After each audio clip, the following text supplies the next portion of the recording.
Bible कहती है जब भी वो अपने लोगों को चंगा करना चाहता है वो अपने वचन को भेजता है। और मेरा विश्वास है कि आज जब मैं प्रार्थना कर रहा था और परमेश्वर आप लोगों के लिए मुझे वचन दे रहे थे कि आज कौन सा वचन आप लोगों को मुझे देना है, तो मेरा यह भी विश्वास है कि जब आप लोग इस वचन को सुनेंगे आपकी जिंदगियां सेम नहीं रहेंगी आज के बाद। क्योंकि ये वचन सुनने के बाद ही परमेश्वर आपको आपकी शर्मिंदगियों से आजाद कर देगा और आपकी बीमारियों से आपको आजाद कर देगा, आपके बोझ से आपको आजाद कर देगा। क्योंकि वचन में लिखा है कि वो अपने वचन को भेजकर अपने लोगों को चंगा करता है और उन्हें सत्यानाश के गड्ढों में से निकालता है। इस दुनिया में ऐसी 3 घटनाएं हुई हैं, सिर्फ 3 बार, जहां स्वर्गदूतों ने आकर खुद कहा हो कि एक स्पेशल चाइल्ड जन्मने वाला है। इसकी हल्की सी गूंज कम करना, बहुत कम। अपने पड़ोसी को बोलो ऐसा 3 बार हुआ है। बोलो अपने पड़ोसी को ऐसा 3 बार हुआ है। जब स्वर्गदूतों ने आकर धरती पर कहा हो कि एक बच्चा आने वाला है। ऐसा सिर्फ 3 बार हुआ है इस दुनिया में कि किसी व्यक्ति के आने से पहले स्वर्गदूत ने कहा हो, परमेश्वर के दूत ने आकर, एंजल्स ने कहा हो कि एक फलाना फलाना बेटा, फलाना फलाना बच्चा तुम्हारे बीच में आ रहा है। पहला था सैमसंग, दूसरा था यूहन्ना बपतिस्मा देने वाला और तीसरा प्रभु यीशु मसीह। ये तीनों ऐसे जन थे कि जिनके पैदा होने से पहले परमेश्वर ने दूतों को भेजा था कि वो जाएं और बताएं कि मैं अपने लोगों के लिए एक छुटकारा भेज रहा हूं। न्यायों 13 उसकी 1 से 5 आयत में लिखा है, इस्राएलियों ने यहोवा की दृष्टि में बुरा किया, इसलिए यहोवा ने उनको पलिश्तियों के वश में कर दिया। दानियों के कुल में सोरावासी मनोह नामक एक पुरुष था जिसकी पत्नी बांझ थी और कोई पुत्र नहीं था। और उस स्त्री को यहोवा के दूत ने दर्शन देके कहा, सुन, बांझ होने के कारण तेरा बच्चा नहीं, परंतु अब तू गर्भवती होगी और तेरे बेटा होगा। परंतु सावधान रह, ना तो दाख मधु, ना किसी प्रकार की शराब, ना कोई शुद्ध वस्तु तू खा, क्योंकि तू गर्भवती होगी और तेरे एक बेटा उत्पन्न होगा। उसके सिर पर तू छुरा मत फिराना, यानी कैंची फिराकर उसके बाल मत कटवाना, क्योंकि वो जन्म से ही परमेश्वर का नाजीर होगा और इस्राएलियों को पलिश्तियों के हाथ से छुड़ाने में वही हाथ लगाएगा। क्या कहा परमेश्वर ने कि वो इस्राएलियों को छुड़ाने वाला होगा। लेकिन जब हम पहली आयत को दोबारा पढ़ते हैं, इस्राएलियों ने यहोवा की दृष्टि में बुरा किया और यहोवा ने उनको पलिश्तियों के वश में 40 वर्ष के लिए रखा। जब भी इस्राएली परमेश्वर की दृष्टि में कुछ बुरा करते थे तो वचन कहता है कि उनके दुश्मन उनके ऊपर कब्जा कर लेते थे। शुरू से लेकर ही अब तक ऐसा ही होता आया है।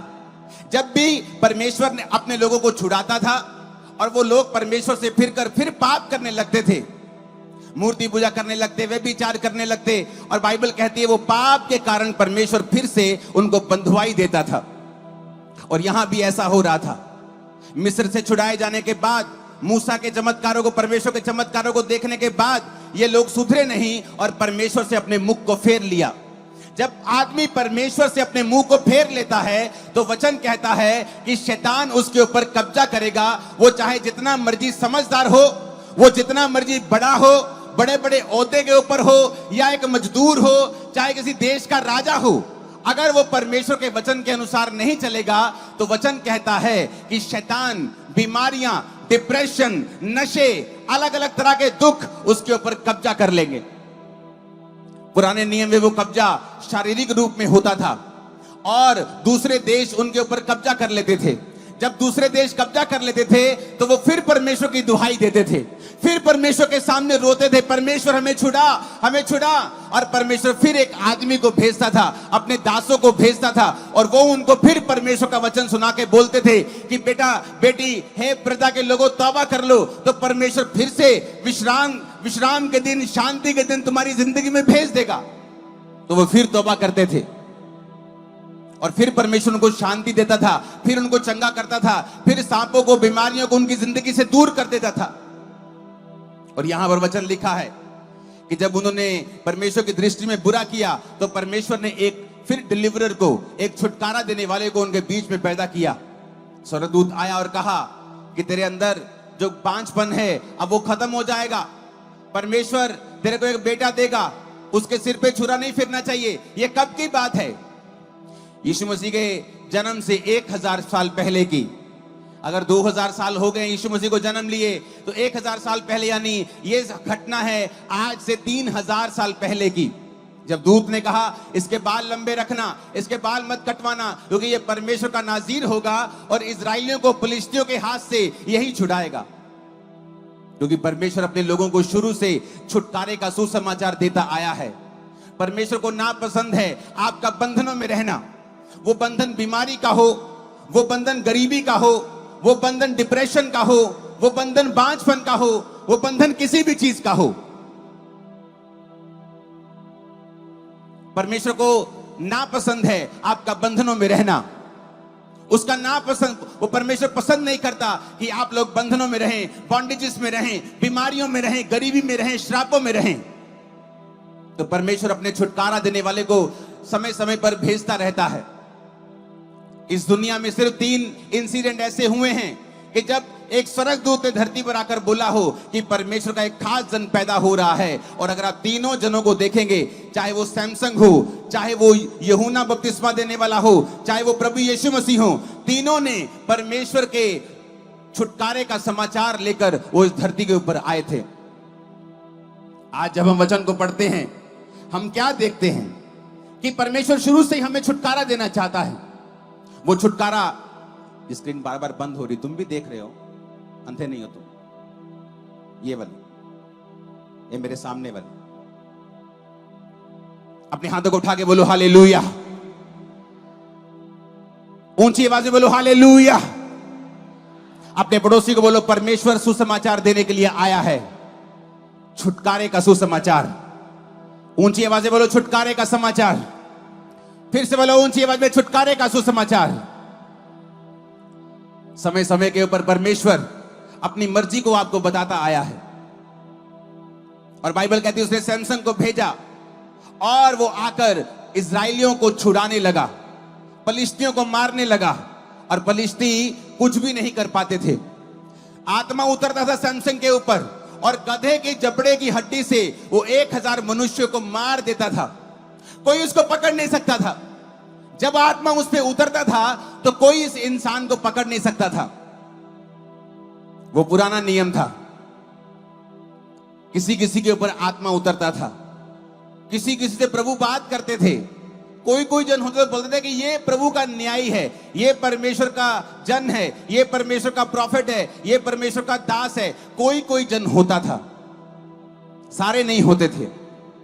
लेकिन नए नियम में क्यों कहते हैं प्रभु यीशु मसीह का गॉस्पेल देने के लिए मैं आया हूं। कोई नहीं कहता मैं धर्म परिवर्तन करने आया हूं, क्योंकि धर्म परिवर्तन नहीं है। सारे क्यों कहते हैं हम गॉस्पेल देने के लिए आए हैं, सुसमाचार देने के लिए। क्यों बोलते हैं ऐसा? आज मैं बताता हूं क्यों बोलते हैं। जिस तरह पुराने नियम में किसी किसी के ऊपर आत्मा उतरता था तो बोलते थे काश मैं सैमसंग होता। चाहे उसने वो पाप किया वो अलग बात है, लेकिन प्रभु की योजना तो बुरी नहीं थी ना। वो तो चाहता था कि सैमसंग एक योद्धा है और उसके द्वारा मैं इजराइलियों को छुड़ाऊंगा। तो लोग बोलते काश मेरे ऊपर भी शमूएल की तरह आत्मा उतरता, काश मेरे ऊपर भी मूसा की तरह आत्मा उतरता, काश मेरे ऊपर भी इस व्यक्ति की तरह परमेश्वर का आत्मा उतरता और मैं भी छुटकारे का समाचार दे सकता, मैं भी लोगों को छुड़ा सकता, अपने परिवार को छुड़ा सकता। तो वचन कहता है जब प्रभु यीशु मसीह इस दुनिया में आए और प्रभु यीशु मसीह ने अपनी जान दी, एक भी दोष प्रभु यीशु मसीह के ऊपर साबित नहीं कर सके। राजा कहता यीशु आपके ऊपर जितने आरोप लगाए गए हैं एक भी आरोप ये साबित नहीं होता। आप बस अपने मुंह से कहते हैं, आप चुप मत रहें। आप सच्चे हैं तो बोलते क्यों नहीं? आप बोल दें कि ये सारे आरोप झूठे हैं। यीशु मसीह बोले नहीं, उसने कहा ये परमेश्वर ने किया है, लेकिन जब मैं मारा जाऊंगा और तीसरे दिन मुर्दों में से जी उठूंगा, क्योंकि मैं परमेश्वर की मर्जी से अपने आप को कुर्बानी के लिए दे दूंगा, अपने प्राण को खुद वापस भी ले लूंगा और उसके बाद जितने लोग मुझे ग्रहण करेंगे उनको मेरे बेटे और बेटी होने का हक मिलेगा। यानी आप उस लाइन में आ जाएंगे, आप ये कह सकते हैं, क्योंकि आपका जन्म भी फिर एक डिवाइन रीति से होगा। सैमसन का जन्म ईश्वरीय रीति से हुआ कि दूत आके उसकी माता जी को बोलते हैं, उसकी मां को, कि तेरे बेटा होगा और वो ऐसा होगा। यूहन्ना बपतिस्मा देने वाले की मां को, तेरे बेटा होगा, जन्म से ही पवित्र आत्मा से परिपूर्ण, गर्भ से ही परिपूर्ण होगा। यीशु को आगे बोलते कुंवारी को, तेरे पुत्र होगा, मैं तो किसी बंदे को जानती नहीं, तेरे बेटा होगा और वो सब लोगों को पापों से छुड़ाएगा। तीनों छुटकारा देने की सामर्थ्य रखते थे, तीनों रिपेंटेंस का प्रचार करते थे और इस काम के लिए चुने गए थे कि परमेश्वर की ओर मुड़ो और परमेश्वर तुम्हें छुड़ाएगा। पुराना नियम। नए नियम में यूहन्ना ने भी कहा मन फिराओ, जीसस ने भी कहा मन फिराओ, वो भी परमेश्वर का राज्य निकट आ गया है। अब आज जब एक व्यक्ति जीसस क्राइस्ट को अपना उद्धारकर्ता ग्रहण करता है, क्या फर्क पड़ता है? बाइबल कहती है जब तुम यीशु मसीह को अपना उद्धारकर्ता ग्रहण कर लेते हो तो रोमियो 8:17 में लिखा, यदि तुम संतान बन गए हो तो वारिस भी होंगे, परमेश्वर के वारिस और मसीह के संगी वारिस। जब उसके साथ हम दुख उठाएंगे तो उसके साथ महिमा भी पाएंगे। इब्रानियों 2:11 में लिखा, पवित्र करने वाला और जो पवित्र किए जाते हैं सब एक ही मूल से हैं, इसी कारण वो उन्हें भाई कहने से नहीं लजाता। अब मेरी बात ध्यान से समझना, जिस दिन आप यीशु मसीह को ग्रहण कर लेते हैं, असली वाला ग्रहण, नकली वाला ग्रहण नहीं कि ग्रहण तो कर लिया लेकिन अभी भी शराब पीते हैं, अभी भी दारू पी रहे हैं, सेवा करके भी दारू पी रहे हैं, विश्वासी भी दारू पी रहे हैं, वो वाला तौबा नहीं। हां मैं क्रिश्चियन हूं पर बिजली चोरी करता हूं, रोज कुंडी लगाता हूं, फिर आप क्रिश्चियन नहीं है, आपने तौबा नहीं की है। मैं व्यभिचारी हूं, आप और भी परमेश्वरों को मानते हैं, आप क्रिश्चियन नहीं हैं। वचन कहता है कि जब तुम जीसस क्राइस्ट को अपना उद्धारकर्ता मान लोगे तो यीशु मसीह कहता है कि मैं तुम्हें अपना भाई कहने से लजाऊंगा नहीं, तुम मेरे भाई हो, मैं बड़े प्राउड से कहूंगा और शर्मिंदा नहीं होऊंगा। इसका मतलब क्या? उसने कहा जो यीशु को ग्रहण कर लेंगे वो उसके साथ संगी वारिस होंगे। यानी अगर ये दो बक्से और ये स्क्रीन यीशु की है तो मैं भी इसके साथ संगी वारिस हूं, ये दो मेरे भी हैं और स्क्रीन मेरी भी है। इसका मतलब क्या? इसका मतलब जो कोई परमेश्वर को ग्रहण कर लेगा, वो किसी भी धर्म का हो, किसी भी जात का हो, ऊंचा हो छोटा हो, किसी भी गरीब हो अमीर हो, कोई मायने नहीं करता। परमेश्वर कहता जिस तरह मेरा जन्म डिवाइन रीति से हुआ और छुटकारे का रास्ता बन गया, उसी तरह से तुम्हारा जन्म भी डिवाइन रीति से होगा। जब तुम यीशु मसीह को ग्रहण कर लोगे तुम उसी लाइन में आ जाओगे जिस लाइन में यीशु मसीह है, जिस लाइन में यूहन्ना बपतिस्मा देने वाला है, जिस लाइन में सैमसंग है, और छुटकारा तुम्हारा हिस्सा होगा और तुम्हारे घराने का हिस्सा होगा यीशु मसीह के नाम में। यह बात समझने की जरूरत है कि जब मैं यीशु मसीह में आ गया तो समझो मेरा भी फिर जन्म वैसे ही हुआ जैसे जीसस का हुआ, डिवाइन रीति के साथ। जो जल और आत्मा से जन्मेंगे वो क्या होंगे? परमेश्वर के पुत्र कहलाएंगे। जो जल और आत्मा से जन्मेंगे वो परमेश्वर के राज्य में प्रवेश कर जाएंगे।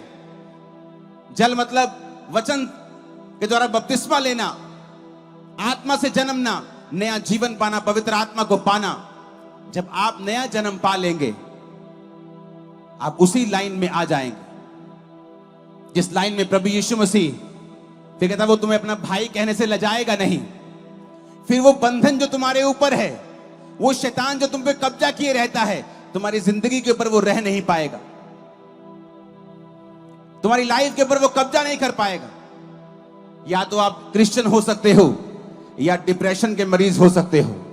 एक रियल आत्मा से भरा हुआ क्रिश्चियन कभी भी डिप्रेस नहीं हो सकता।